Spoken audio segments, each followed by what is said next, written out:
Hey, welcome to the CHW Studios channel. My name's Asher, and I don't know jazz very well, but I'm going to learn today. So, what I'm doing on this series is going through a song called Afternoon in Paris, which I don't know at all. Today, I'm just going to be moving through the chords, not really putting any rhythm to them, just working on like the basic voicings. So, if you want to follow along, I've posted a link to the PDF for this song, and you can go along with me and just learn some of these chords in root position. And then in future episodes, I'll be going through the melody and making the whole thing come together in a more interesting way. So, let's get started with some seventh chords. Whoops. First day, huh? Okay, so this first chord at the very top, and I'll have the voicings below so you can see exactly what notes I'm playing here. So it starts with a C major 7. So I'll talk through that one. That's a C, E, G, and B.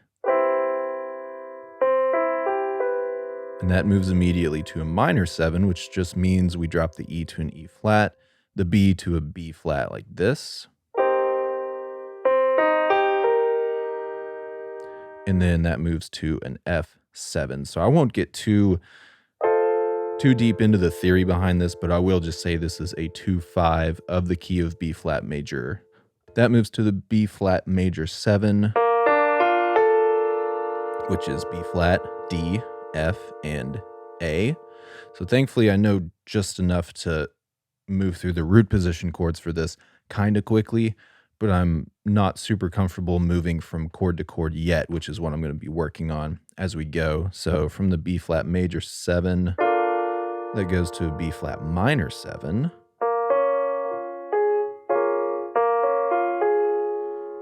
And I don't know, I'm like, do jazz pianists do they do different voicings just because these are really difficult? Because they are really difficult so far. From there, we have an E flat 7. So that's E flat, G, B flat, D flat.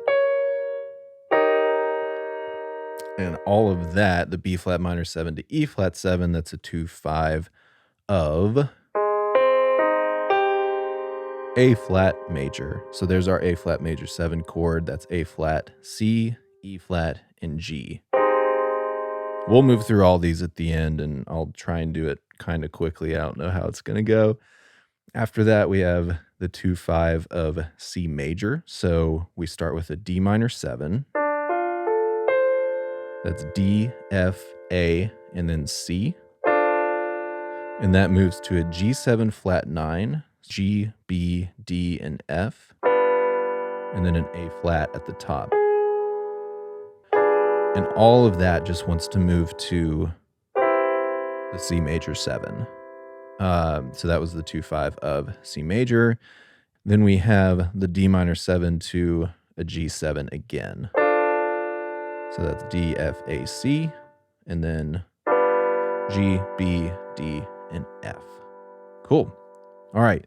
So let me try moving through those a little bit more quickly. C major 7 to C minor 7 to F7 to B flat major 7. Okay, it's not going horribly so far. And then B flat 7. Wait, B flat minor 7. Grief. And then E flat 7 to A flat major 7. Cool. D minor 7. G7 flat 9. Ooh, spooky. And then C major 7. I'm uncomfortable learning these and having a camera watching me, so I'm sure that's coming across. D minor 7 to a G7 at the end. Okay, if you're learning through this with me with the sheet music, you'll see that the second ending is just the C major 7 for an extra measure instead of that D minor 7, G7. So the B section here, chords move a little bit more slowly. So we're going to go D minor 7. I won't talk through all these voicings again because I think you probably know them by now. Then G7, Then on this chart, it's a C major 7 over E. Then we have the A7 flat, no, A7 9, which would be A, C sharp, E, G, and then a B at the top. I love that chord. It sounds so good.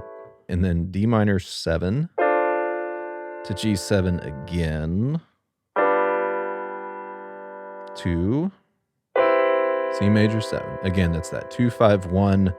That's just creating some movement that wants to land on a C major 7. So D minor 7, G7, C major 7. That was not me trying to sing the chord, by the way. Because if it was, it went horribly. Maybe it was.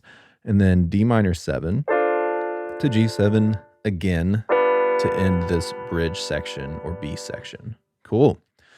And then at the end, the last A, the last 8 measures is the exact same as the first A. Look, it sounds like jazz to me. Again, we'll run back through these chords. I honestly don't want to put too much movement to this because I know that we're going to change up how these chords work, and I'll talk through all of that. And also, I want to go through the melody for the song in the next video before we really talk about the structure too much more, and before we put it together with some chords with different voicings to them. So stay tuned for that. And if this was helpful for you, like it, leave me a comment, a nice one, and feel free to subscribe so that you can get updates on the next couple of videos here. And there's a link down in the description to my website if you want to sign up for the email list, and you'll get these videos delivered directly to you. All right, I'll see you on the next one.